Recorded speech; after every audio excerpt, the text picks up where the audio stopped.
A load of new terms popped up recently and I'm here to tell you what they all mean.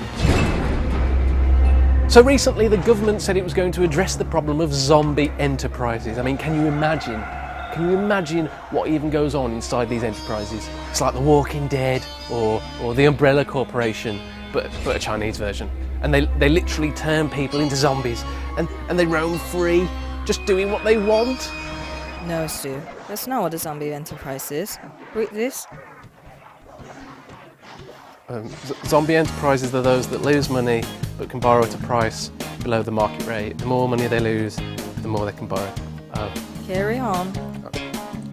They're usually clustered in industries burdened by debt and overcapacity, like iron, steel, aluminium and cement. Right, okay, so they're going to deal with zombie enterprises and overcapacity.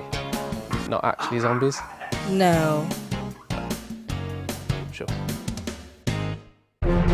China is aiming to promote all-for-one tourism. Excellent. Tourist theme parks based around the idea of the Three Musketeers, 三个火枪手.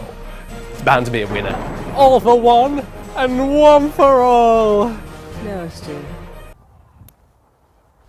Read the script. Read the script. Read the script. Read the script, Stu. Read the script. All for one tourism is a focus upon developing an entire area of tourism resources as opposed to just developing one site. Therefore, it's an all-encompassing approach to developing new tourist zones. Right, so these zones, they're not going to have Three Musketeers Park. No, no, no, no. China has vowed to develop more sponge cities or 海绵城市. Unbelievable. Didn't even know you could make a city out of sponge, let alone one. Multiple cities. Logistics must be a bit of a nightmare. Also, walking's probably pretty hard.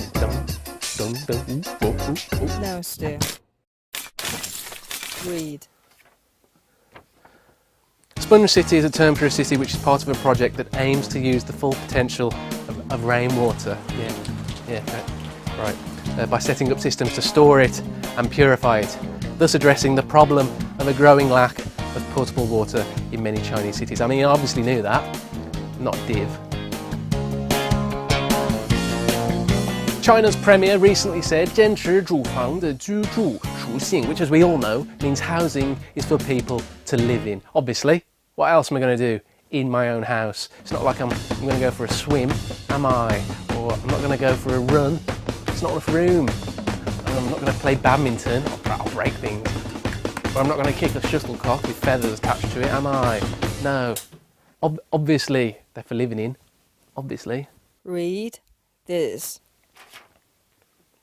As housing prices increase and many people struggle to get on the property ladder, purchasing property as a means of investment rather than living in it pushes up the prices, and decreases the number of properties available to those who don't own a home. Right, so houses are for living in and not just for investment purposes. That's pretty much what I said originally.